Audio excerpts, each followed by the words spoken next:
du auf Tour bist, verlierst du irgendwann jedes Gefühl für Raum und Zeit. Vergangenheit und Zukunft verschwimmen ineinander.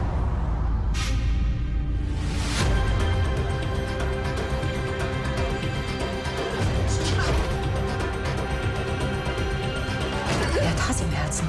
In der Familie darf kein Hass herrschen. Ich war froh, dass er mich schlug und nicht meine Mutter. Sonst hätte ich ihn wahrscheinlich umgebracht. Scheiß drauf. Jedenfalls hielt ich meine Vaterkisten für erledigt. Für mich bist du gestorben. Du hast dich befreit, aber frei.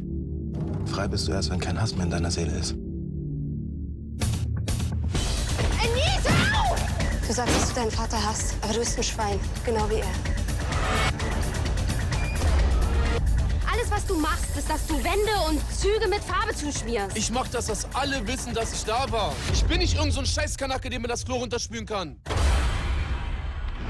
Bushido, Weg des Kriegers. Ein Name, der nur mir gehörte. Wie kannst du auf den Schwanz tätowieren? Oder steht da schon Mama drauf? Hey Mann. Peace. Von wegen Zeiten ändern sich, Zeiten ändern dich. Es wurde dir viel zu viel, auf einmal kam, ich kenn das nicht. Und dein Verständnis wurde plötzlich mein Gefängnis. Ich wusste, dass mein Leben dir zu fremd ist. Er ist verschwunden, der Glanz in deinem Blick. Auf einmal wolltest du nur anders sein als ich. Dich aufgeben, daran hätte ich nicht gedacht. Hab so oft gesagt, ich bessere mich, mein Schatz.